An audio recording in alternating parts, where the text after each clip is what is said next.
Hey everybody, Lance here. Welcome to the fourth part of my build log. This video has been a long time coming. I've been away enjoying the summer holidays here in New Zealand. But anyway, of course there's no more building to go through in this part of the build log. As we can see, the main system is all up and running here. It has been leak free for quite a while now, which I'm really happy about, being my first water cooling build I've ever done. But I do have a few bits to add to this system that I've been using in the meantime. We can see here I've got my old all-in-one water cooler from the Corsair Carbide build, and I've also got a few bits and pieces over here that I've bought along the way too. Now those include SSDs and fans, and I thought I'd quickly run through those bits and my plans with those and why I bought them and things like that. But anyway guys, let's move into the parts. So along the way I'd actually purchased two new SSDs, planning to replace the 500 gig mechanical hard drive in my main system. Now I got a Crucial M550. This is actually what is currently in there as my main OS drive and boot drive. And I quite like it, although I then found a Samsung 850 EVO for quite cheap and I had to snatch that up. Now in the Boxing Day sales, a friend over in the UK actually also bought me a 1TB SanDisk SSD, so that will be going into my main system when that arrives as well. Maybe I'll do some speed comparisons between the three different SSDs. Maybe that'll come in a later video. Now I also bought some 140mm fans during the time of this build. Without doing too much research into that, I actually found that the Corsair Carbide Spec 02 only supports a 140mm fan in the two front fan grills, and of course that is where my 240mm radiator is mounted, so 140mm fans weren't possible. Now I got the Corsair AF140 because I wanted a bigger fan, of course, hoping to run it at a lower RPM to get the noise down a little bit, but they do not make the 140s with the coloured rings in an SP model, so I went with the airflow fan, although that can't be installed in my main system. And I also got a Be Quiet Pure Wings 2 140mm fan because I've heard some great things about Be Quiet's products, and I was hoping to use this as well.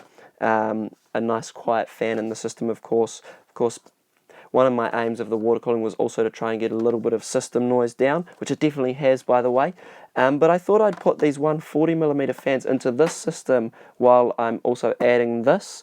And along with that, I had an external hard drive that has failed on me. Now to troubleshoot it, I've pulled it apart, and I'm wondering if maybe the drive is good, but the enclosure or board for the USB is bad. It does use standard SATA power and SATA 3 connections, so I thought I would also put that in the system and see if the drive still has a little bit more life left in it for just a few files or whatever. But anyway guys, I'll get on to putting things into the BitPhoenix case here. I still haven't decided my final plans with this system. I am thinking I do want to make a Hackintosh build just to have a play around, and because it's here and I can pretty much. But anyway guys, let's get in close and we'll have a look at that.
Now I've got the system all back together. Now as you can see, I've had to take that extra hard drive cage out because the graphics card actually sits too far across and too far back to fit it in there.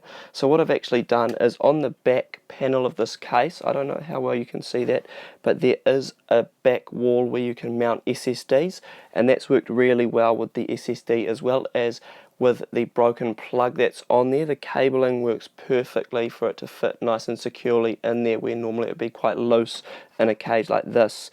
Now I'm quite happy to find that the 1.5 terabyte mechanical hard drive, Western Digital Green, is working perfectly fine in here. I've tested a different hard drive in that enclosure and it seems like the little circuit board for the enclosure has failed. So I guess that's a good outcome. I've got a 1.5 terabyte drive that I can use out of this. What I'll do is I'll try and get in close and show you guys the SSD here, and also take the back panel off and show you the damaged plug in there. Here the back panel is off the case, and we can see here the nice plastic mount for 2 SSDs, and we can see the SanDisk Extreme SSD that is the main boot drive for this system here. Now we can see that the SATA power cable is tucked nicely under there with a little bit of pressure holding it so it can't move too much, and if I take this plug off here we should be able to zoom in and see exactly where those pins are broken if I can get it to focus.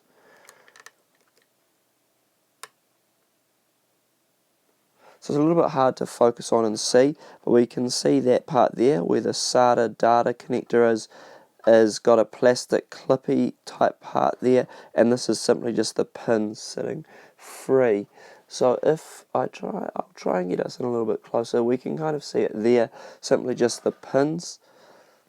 So by having this angled and sitting under that plastic mount, we can slide that in nice and easily there, and it sits quite securely, and when this is connected as well, that gives it a little bit of strength there too. Since I've mounted it here, well, that didn't sound too good. Since I've mounted it here, sorry, there hasn't seemed to have been any issues with it booting, when previously there was when it was mounted in the back sleds here, because this would be wobbling loose and everything like that. So I'm quite happy with how that worked out. This part of the video might get a little bit confusing for the people that haven't seen the first 3 parts of the build log. Now I wanted to go through some of the temperatures that I was getting on the system that I've done all the water cooling in. Now for the people that haven't seen the other parts of the build, the other system I was just working on at the start of this video was a temporary system I was using in the meantime, while this system here was having all the building done. I wasn't sure how long the water cooling was going to take me and the extent I was going to go to when I started, so I decided to finish off a system I got for cheap off a friend. The temperatures I got on the PC were all running at stock clocks for the CPU and the GPU. However, after I water cooled the system, I played around with a little bit of overclocking, so the temperatures I got afterwards, they are overclocked. The core clock speed that I was getting on the GPU didn't seem to be consistent between what apps I was checking in. MSI Afterburner and a few other apps all showed different figures. I do think MSI Afterburner was the most accurate, but even that would range from anywhere between 1400 MHz and 1700 MHz. Now I don't think I'm getting 1700 MHz on that 970, but let's use the term overclock quite loosely with these figures because we are just comparing the temperatures, although the overclocking does make it a little bit subjective. The game library I am testing with is a little bit behind, but these are sort of a variety of games that are pretty common and also games that I play quite often or have been playing recently, so I thought that would be the best test to give me a good indication. I've got some gameplay footage to go along with it, but here's the numbers. So here we've got Star Wars Battlefront. This was one of the first games I tested out. Now there's no before tests for this game, as this came out just after I got my system back up and running. The temps that we're seeing here are the max temps I got on average after running my testing several times, and that was roughly about 2 to 3 hours of gameplay at one time. My fan profiles in the PC in both before and after testing are set automatically by ASUS AI Tuner, and the profile that I used in these was the performance profile. Now regarding my fans, after adding the loop I removed one case fan, and of course there's no fans on the GPU, leaving me with 2 front intakes and 1 rear exhaust fan. On a brief side note, during the time of the build we've been moving into our summer period over here, so the ambient temperature has been gradually increasing, but we'll be able to see within the next few numbers how that has been affecting the tests and some other games. Next up we've got Counter-Strike Global Offensive. Now we can see in the before tests we were getting 71 degrees on the GPU and 76 degrees on the CPU. After the system was water cooled, we were now getting 57 on the GPU and 70 degrees Celsius on the CPU. Something I've been noticing through all of my tests is there wasn't much difference in the CPU temperatures, but in the GPU temperatures there was quite a big difference. We do want to keep in mind that the system was overclocked in the tests afterwards, so that will also have an impact on the temperatures that we're getting. Something you guys might be noticing here, and that I noticed in all of my tests, was that the CPU was getting hotter than the GPU. That was something I found quite interesting, and I'm not too sure why that might be, and I actually thought it would be the other way around, especially in gaming tests or GPU bound tasks, but that doesn't seem to be the case here. My next lot of testing I did in ASUS Realbench. I performed all tasks, all CPU and GPU bound tasks. Now we can see in the before tests we were getting 66 degrees on the GPU and 72 degrees on the CPU. In the after tests we got 46 on the GPU, which was a massive drop. That's a 20 degree drop here. And 69 degrees on the CPU, which, like I said, there wasn't much difference in CPU temperatures overall. I actually found these numbers really interesting, and with the overclocking that I did, I actually got significantly better scores in all tests run through ASUS Realbench.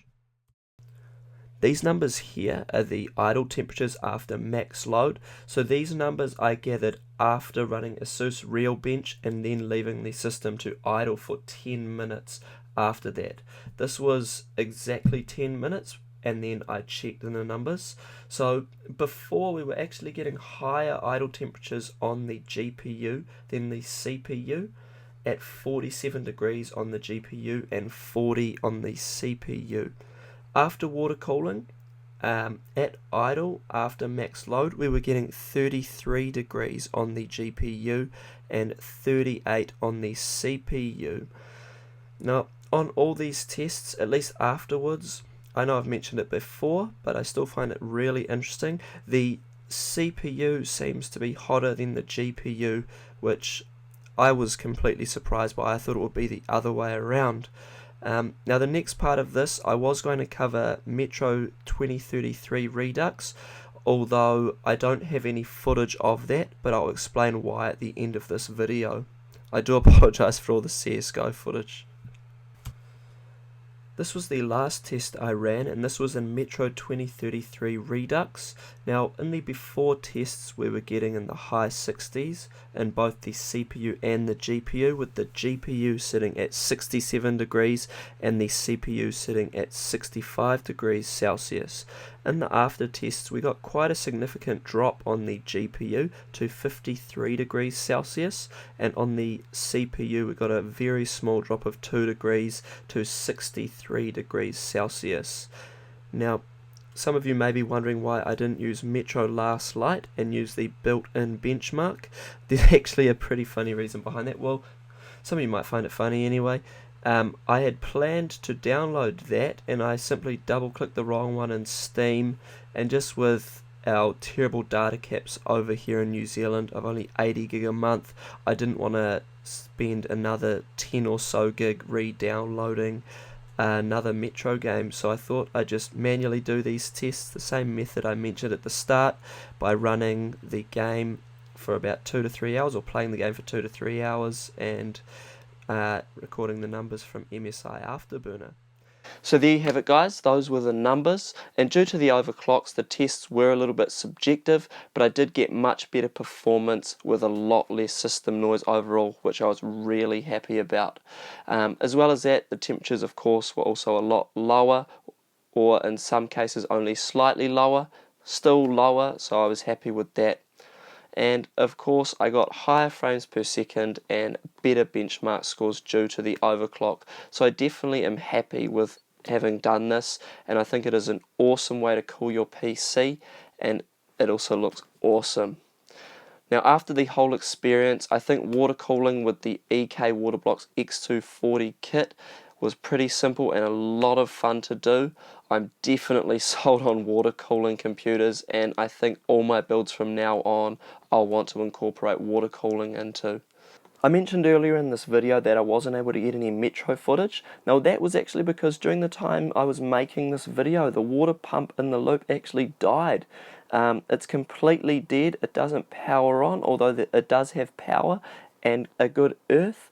And I was so shocked by this. It's barely been in the system for 4 months, so I'm pretty upset by that, but EK have been really good, and I'm going to RMA that soon. They've approved the RMA, so I should hopefully have a new pump on its way.